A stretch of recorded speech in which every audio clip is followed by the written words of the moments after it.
이번엔 글로벌 특파원 리포트 시간입니다. 미국 현지의 생생한 분위기 정인서의 워싱턴 특파원과 알아보겠습니다. 자, 최근 미국 정부가 반도체 지원법과 관련해서 좀 도를 넘고 있다 이런 평가들이 시장에서 나오고 있습니다. 현지 분위기는 어떤 상황입니까? 어 여러 갈리지만 너무하다 이런 반응이 많은 것 같습니다. 일단 보조금을 주는 미국 정부와 보조금을 받는 기업들의 견해 차이가 많이 나고 있습니다. 미국 상무부가 보조금 신청 절차의 세부 지침을 미국 시간으로 27일에 공개를 했죠. 지난달 신청 절차와 기준을 발표했고요. 당시에도 초과 이익 공유하고 시설 공개 같은 것도 할 수 있다라는 게 논란이 됐었고요. 지난주엔 안전장치라고 불리는 가드레일 조항을 발표했는데 이때는 또 미국 보조금을 받는 반도체 기업들의 중국 투자를 제한해서 상당히 논란이 됐었습니다. 그래서 이번에는 그 세부 지침에서는 이제 영업 기밀까지 내놔라 이런 얘기까지를 하는 겁니다. 이제 기업들이 전자공시나 이런 거 공시를 통해서 밝히지 않는 영업 기밀에 해당하는 사항들을 엑셀 파일의 형태로 제출하라고 했습니다. 구체적으로 보면 반도체 생산 원가를 보기 위해서 반도체 원판인 웨이퍼의 크기별 생산량, 가동률, 판매 가격 변화 등을 제출하게 했고요. 그리고 생산품에서 불량품을 뺀 이른바 수율, 그리고 정확히 얘기해선 예상 수율과 소재, 판매 가격의 변화도 기입을 하도록 했습니다. 이런 것들은 기업들이 사업 보고서에서도 공개하지 않는 비밀로 분류되는 사항입니다.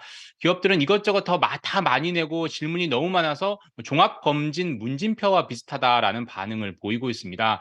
도저히 받아들일 수 없는 수준이다라는 생각인 겁니다. 특히 수율과 소재를 내는 것에 거부 반응이 많습니다. 반도체 기업이 보유한 생산 능력과 기술력의 척도이기 때문에 수율은 절대 공개할 수 없다 이렇게 맞서고 있습니다. 하지만 일각에서는 실제 수율이 아니라 예상 수율이기 때문에 그렇게 큰 문제는 되지 않을 수도 있다 이런 견해도 있지만 민감한 정보인 것만은 부정할 수 없을 것 같습니다. 그렇다면 왜 미국 정부는 이런 정보까지 요구를 할까요?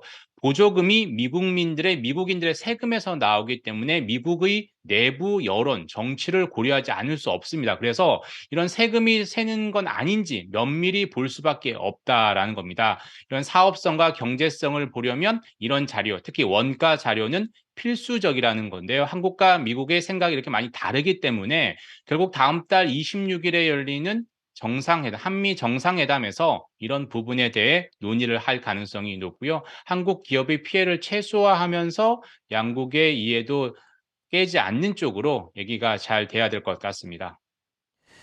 자, 여기 시장의 주목을 받은 또 다른 이슈, 바로 업황의 바로미터가 되는 마이크론의 실적이 아닐까 싶은데요. 지금 보니까 시간 외에 조금 하락하고 있는 것 같습니다. 실적 어떻게 나왔습니까? 네, 미국 기업의 회계 연도나 분기 구분은 제각각인데요. 마이크론은 12월부터 2월까지가 한 분기입니다. 정확히 말해 올해 2분기가 됐는데 이외 한국 기업들은 모두 3월 말까지가 한 분기죠. 그래서 마이크론의 분기 실적이 국내 반도체 기업보다 한 달 먼저 나옵니다. 그래서 미리 반도체 업황을 살펴볼 수 있다. 삼성전자와 SK 하이닉스 주가에 그래서 큰 영향을 미친다라고 해서 유심히 보고 있는데요. 방금 마이크론의 2분기 실적이 발표가 됐습니다. 2분기 매출은 36억 9천만 달러로 추정치였던 37억 1천만 달러보다 소폭 적었고요. 전년 동기 매출에 비해서는 52% 이상 감소했습니다.